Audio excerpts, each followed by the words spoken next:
Mos Eisley. It's the most lively on the microphone. I'll serve you kindly. Probability live, come and chill with me. At your favorite hive of scum and villainy. The Mos Eisley Rap Show. Yeah, that's so. It's where the livest of the live want brats go.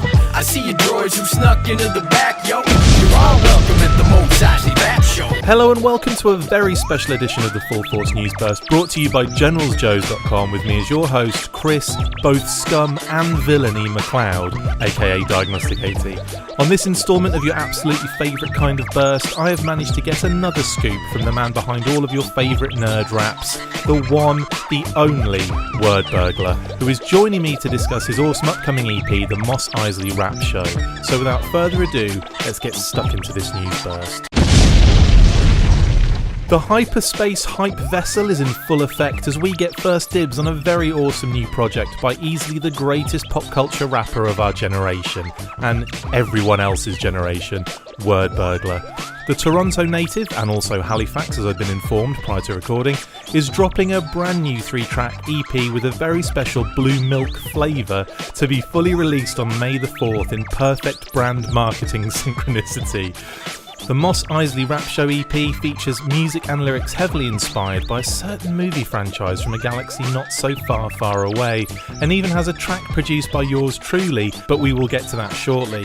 First off, Bergs, thanks for jumping on to chat about the project. Tell us about the Mos Eisley Rap Show and how the idea came about, please. Oh, well, first of all, thank you for having me back here. You know, I always love coming on the Full Force Always. And geeking out a bit. Yeah.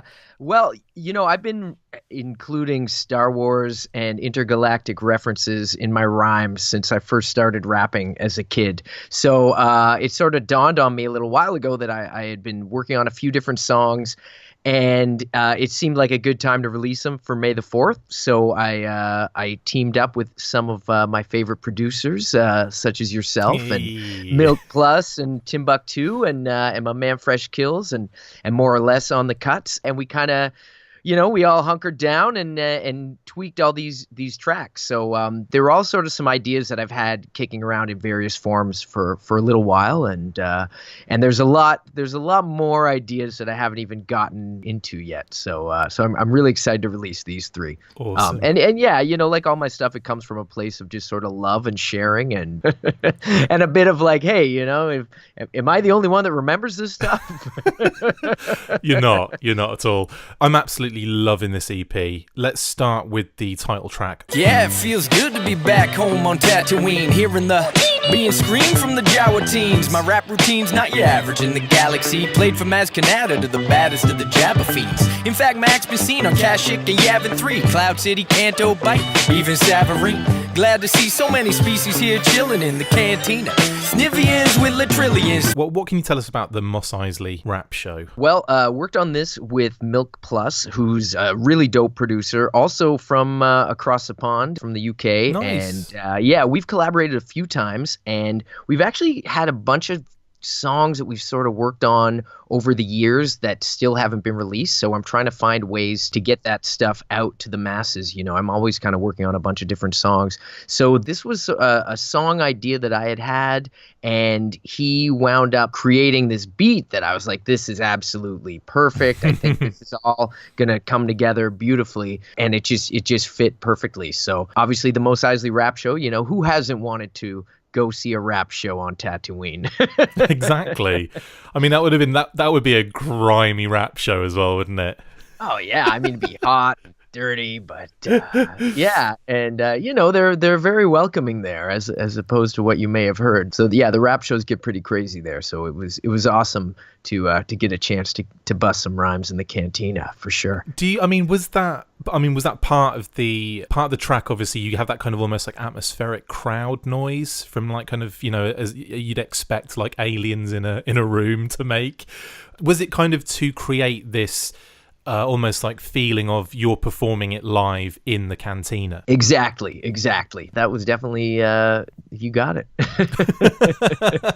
Was that your idea? I don't know. I mean, it just sort of came out. I mean, it was sort of built into the beat. Like Milk Plus is a genius, and he was just sort of working on the stuff. I mean, when I was writing the song, I was thinking about performing it just at a live show, and then the beat, I guess the live atmosphere is just sort of is built into the beat, and I guess that's why it all kind of like a natural progression almost. Yeah. Isn't it?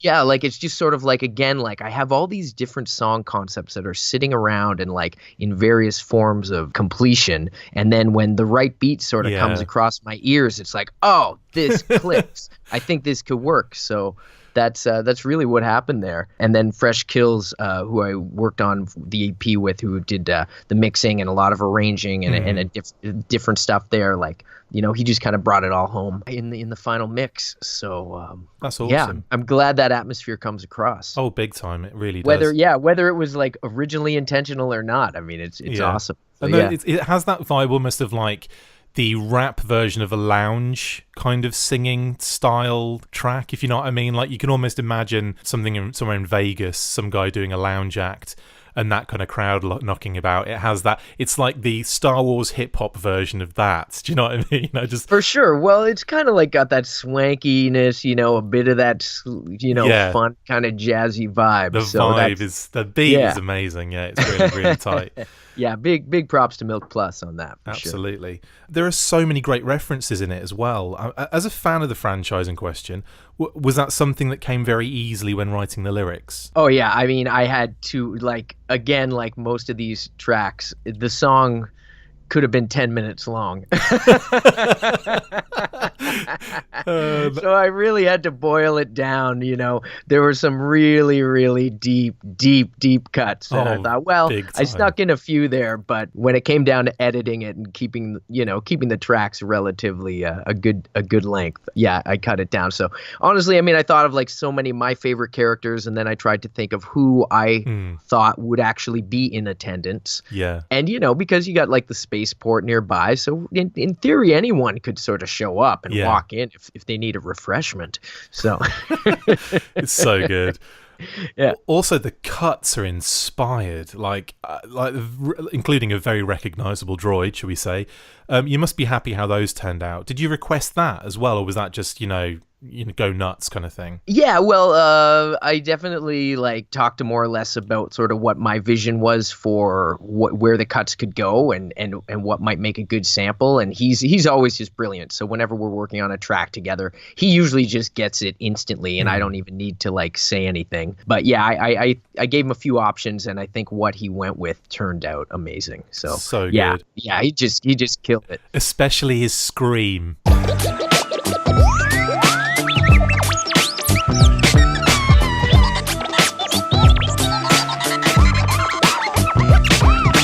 You know, like had the scream head on. I just love how that. All left. Yeah, genius. It's all left. Because as a producer myself, it'll come up a few times in this chat. I do appreciate when you get like a few layers in there. You know, like it's not just he's not just cutting one thing. It's like it sounds like the scream is like being cut underneath other cuts that are happening on top of it. So it's not just your like A to B kind of piece of I suppose like arrangement. It's like there are lots of things to it, and I just like hearing it. You can almost unpack that entire scratching element of the track, and it's just genius. I love that. Yeah, I'm so glad you pick up on that. Yeah. Oh, you know, I will. Yeah, I'm the same way, and it's I mean, turntablism is such a, you know, that's an art in of itself, and Les is a master at it, and he knows, like more so than Les. Yeah. Yes, 1,000,000%. You've also had some amazing artwork done by Toronto artist Jason Liu. Fans of his will be familiar with his work on the Pitiful Human Lizard comic. How did you end up crossing paths with Jason for this? Jason and I have actually known each other for years and years. That's handy. Yeah, through the, you know, just sort of through the nerd scene and the comic book scene. I mean, I used to work at Silver Snail Comics in Toronto. And so in the early 2000s, Jason, I guess that's where we would have first met. I mean, I feel we go back so long, it's hard to tell. Yeah. But yeah, just through that community. And he's a huge Joe fan. He used to draw the comics for the Canadian G.I. Joe convention. Amazing. Yeah. And he's a huge Star Wars fan as well. And I've always wanted to work with him on a project. And this just seemed perfect. And he has a comic out now, if people aren't familiar. Yeah, The Pitiful Human Lizard, an amazing comic book series. And he's one of the hardest working comic artists that I know, and it's amazing to see his art just when you think it's like can't get any better, it's just this is more amazing than your last stuff. So, yeah, really, really lucky that he wanted to contribute to this project, and I'm blown away with the end result. It's awesome. Well, let's talk about that quickly. It has a real vintage Star Wars comic styling to it, I think. Was that part of the brief that you approached him with, or was it a case of kind of explaining the scene and kind of letting him go nuts? Yeah, well, I mean, I gave him the song and sort of told him what I was thinking, and he got it, a rap show in Mos Eisley, and yeah, I mean, we're both fans of the comics. Definitely a lot of my early Star Wars knowledge as a kid, because when we just had the original trilogy, to get extra Star Wars, you read the Marvel comics. Yeah. And even though they're not considered really canon today, there were so much amazing artwork and so many like wild, just out there concepts. I mean, which, we can talk about, like the second song is really a huge nod to that stuff. But definitely I did want to go for an old school comic book, the old school Marvel Comics feel from that original run. And, I also love how like you say, you've combined, or it's combined the 3 tracks in the one piece of art. So not only is it obviously the kind of like the title art for the Mos Eisley track, but it's also the album artwork, I suppose, because you've also got the Toronton on the decks, and you've got the Jib kind of floating around with the Wordburglar signs. So it's kind of, let's talk about track 2 as well. I mean, it is such a deep cut. Remember the Jibs. It's true, we existed far ago in a galaxy long. Alright, listen, between Empire and Jedi, I gave the rebels a place to rest and hide. A Jib, I know it sounds hella funny. We're basically like telepathic bunnies. Peaceful beings, nah, I don't wanna harm ya. Born and raised on the planet of Arbra. Against the Empire, join the good fight. But these days, you wouldn't know what we look like. To me, it feels like a love letter to a forgotten species in the Star Wars universe, or at least with the casual fans anyway. Like, I mean, a few mentions here and there and a lot of comic appearances. What made you highlight these sentient telepathic energy feeding rodents? Well, anyone who knows me knows over the years I have always sort of bemoaned the fact that the Jibs, they really just got the short end of the energy rod. Like they have completely forgotten. But as a kid, I loved them. I had a record. I had my first Star Wars record was Planet of the Jibs, which was a Star Wars book and record that some of your listeners, I'm sure, will be familiar with. And then they were just sort of forgotten. I was like, who are the Jibs? I don't understand. And then, I got into the Marvel comics a bit later on and started going through all the back issues and getting tons of that stuff. And like I'd have the odd issue of Marvel comics at the time, and then I really wanted to know more about the Jibs. Anyways, over the years, when the prequels were announced, I was like, oh, maybe we're going to see the Jibs. Maybe we're going to get a Jib action figure. Maybe, yeah. But no, there's the Gungans who could have easily been replaced by Jibs. Could have been replaced with a couple of bricks, really. Yeah. Listen, I'm not about the hate. If some people love Gungans, that's awesome. that's on them. But I was sad that no Jibs got. They've really just been wiped out of the canon, and as the years go on, it seems like they're fated to never appear again. So I know we've had Ewoks, we've had Porgs, we've had Jar Jar Binks. I mean, it must be an upsetting feeling for you. Yeah, I've been very distraught over it. So. So I took to the mic to express the feelings, and I channeled a Jib voice to explain why the Jibs have had it so rough. I'm sure a lot of people are like, what the heck are you talking about? But, I just want people to remember the Jibs, and I know there are some diehard fans out there who have been keeping the Jib love alive. So I just wanted to throw my hat in the ring for that. That's amazing. There can't be many Jib focused rap tracks out there, can there? Maybe the first. I don't know. I I do like to go where no rapper has gone before. So that's another reference from I'm not even going to say it because we'll just get so many letters. I mean, again, it's another brilliant track, another really solid piece of production as well. Can you take us through who's involved in that one? Yeah, so that is my longtime friend and collaborator Timbuktu on the beat for that, and I love Tim so much. You know, Tim was a huge part of the Welcome to Cobra Island album, and he was a big supporter early on from that album, and working behind the scenes and producer. He's a recording engineer, just a good friend, and just he's the best guy. And, you know, when I started telling him about this track, he kind of stopped me halfway through. He's like, all right, I don't know what you're talking about, but I get it. You know, I'm like, yeah, they're like these telepathic bunnies. They're from Star Wars. He's like, what? Oh, well, it's you, and I trust it. And he got amazing. Fully on board and created the track because, you know, I'm working with, you know, Tim's a huge sci-fi fantasy nerd on his own. And when I started explaining the Who Jibs, you know, now he's like fully on Team Who Jib, so it's awesome. Hashtag Team Who Jib. I'm going to get that trending. I'm going to try and get that trending somehow. No, it's brilliant. Yeah. Again, awesome track. And then we come round to the third track on the EP. Let's get into Toronto. All right. What can I tell you but the Toronto? Running along the dawn without long jumps. On foot in the snow going for wontons. By Spadina then sliding by your onslaught. Toronto, never frozen, won't quit it when the going gets tough. You know it goes with it, hitting low digits. So frigid, no blizzard could ever slow down the town. Snow lizard. Now this is going to be the single from the EP, and that's a really good choice based on the amazing work by whoever the genius producer was. Oh wait, it was me.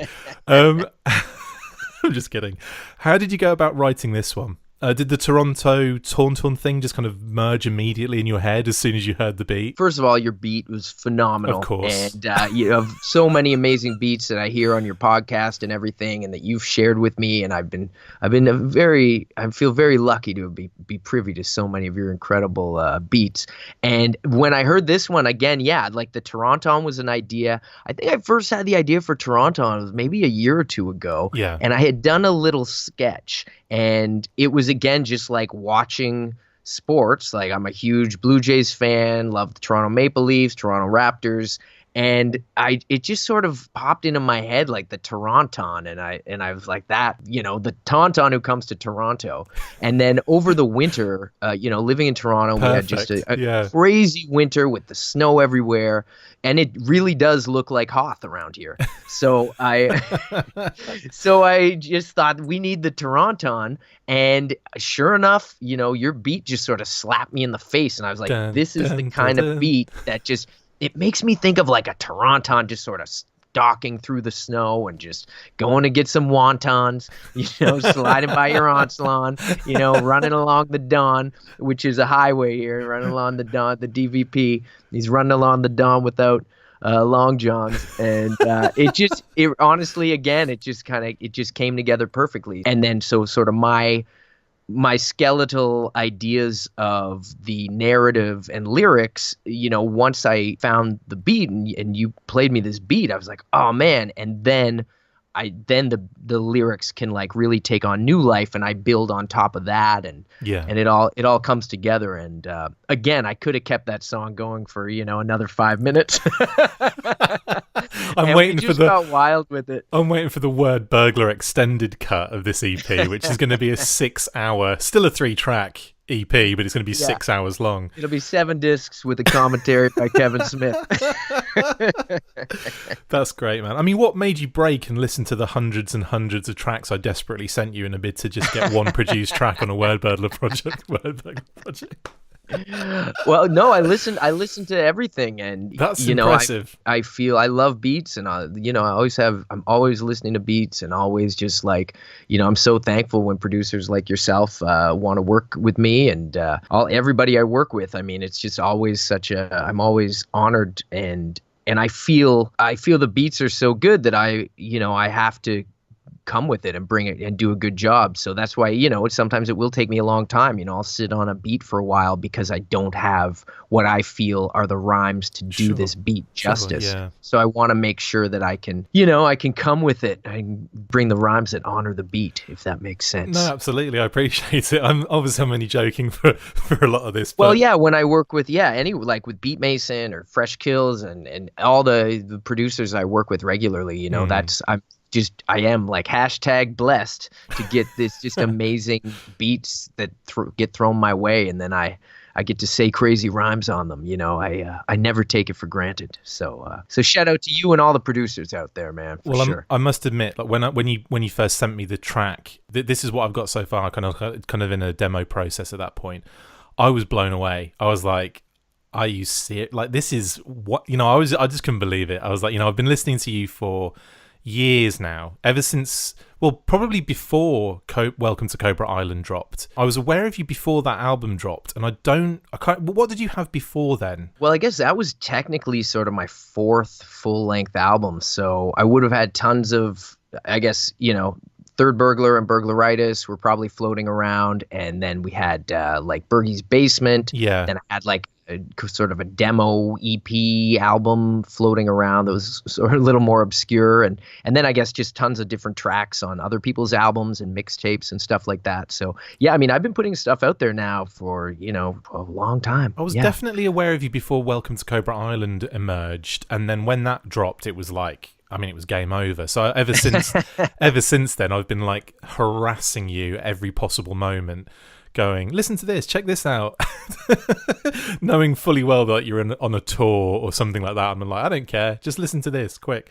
But no, I really appreciate it, dude, and it's been an absolute pleasure to have you rap on a track. It's like, oh my god, it's crazy. So yeah, and I just want the listeners to understand that I've got a track with Wordburglar now, so there you go. Well, I have a feeling it's the first of more to come. So, there we go. Spoiler alert! There could be a lot more coming. And also on top of all this as well, there's another piece of art. Yeah. So the other piece for Toronton was by Cody Peters, who again, longtime collaborator. Actually, Cody did the artwork for Welcome to Cobra Island, as well as Bergie's Basement. And Cody and I have worked together on our comic series Snake Oars Pizza, which is currently out of print, but I got to get that back in print. And The Last Paper Route. Cody's done a lot of artwork for that, and just what a crazy talented artist. Oh, big time, yeah. And it's funny, so him and I talked about when I first had the idea for the Toronton, way before the song came into life, when I was just sort of telling him the idea. He loved the idea, and we talked about, oh yeah, it'd be hilarious, like, me riding a Tauntaun wearing a Maple Leafs jersey and Raptors shorts and a Jays hat. And he was like, yeah. And then sure enough, when the song came to life, I called him up right away and I said, remember that Toronton idea? He was like, yeah, man. So I played him the track and he was like, oh my God. And didn't hear anything for a few days. And then bam, my inbox gets bombarded with this beautiful artwork. That's amazing. Yeah. So it's pretty awesome. And between Cody and Jason's art, this EP is just like bursting with coolness. So absolutely. And then the rhymes are okay too. But. I mean, you can't have it all, really, can you? No. No, seriously, man, it's brilliant. And I've it's been on constant repeat since you sent it to me about an hour ago. Well, yeah, we just came down to the wire here, so it's, I know, and so I mean, take us. What's the release plan for this particular EP? Tell us the details of all that. Okay, well, it's just a 3-song EP. The first 2 tracks are available now, and the 3rd track will be released on May the 4th. So we've got about a week and a half, 2 weeks to go. On May the 4th, it will be available. To celebrate, just some fun geekiness, and I just really hope people are gonna enjoy it and get a kick out of it, and if they like it, let us know, and hopefully we can make some more stuff in this vein. Awesome. We'll be adding all the links, obviously, to the video and to the podcast today, so everything will be kind of at a convenient ease for all of our listeners and viewers to just jump on this. It's definitely one you want to be picking up. And I'm not just saying that because I'm part of it. And it is Bandcamp. All three tracks are Bandcamp exclusive. And then we will be releasing Toronton. I think we're gonna make sure that we can get that out to as many people as we can. And then so Bandcamp will be for all three for the full EP. And you can just find that through wordburglar.com or propsdepartment.bandcamp.com, or just type in Mos Eisley Rap Show or Toronton, and you should be able to find it, no problem. Yeah, I mean that's pretty niche right there. I don't think anyone has written those particular words together before. That's amazing. Well, I burgle words and I like to make up new ones too. So. I burgled so many, I had to start making my own words, like replicable, verbzerker, Toronton. Replicable Skills is another banger as well. I love that album. Yeah, so that came out after Welcome to Cobra Island. So yeah, that's a banger too. I've actually, in all honesty, I've had like your tracks on basically on Spotify just going all the way through. So everything merges. I don't know what is on what album anymore. Apart from obviously the Welcome to Cobra Island one, which is like that is burned into my head now. I could probably, if you want to relax, take a break, I could probably do some of your shows for you at this stage. Amazing, dude. Thank you so much. I mean, that brings us to the end of the interview. Thank you for jumping on. I really appreciate it, mate. Hey, thanks for taking the time to do this for sure. And I'm very excited to keep making some crazy stuff in the future. Can't wait. Yeah. Peace. That is it for this installment of the Full Force News Burst. Thank you to my wonderful guest, Wordburglar. See you next time, and as always, full force. Make sure you get involved with the discussion by liking, sharing and commenting on these videos, and as always you can keep up with the show after listening by following on Twitter @TheFullForce, liking the Facebook page facebook.com/TheFullForce, and if you would like to contact the show you can message us on either of those platforms with feedback or questions. We have also started a Patreon page, so if you want to see your name up in lights on these videos or enjoy exclusive bonus content, then check out patreon.com/TheFullForce podcast, or click the link on any of the posts this podcast appears in. Full Force.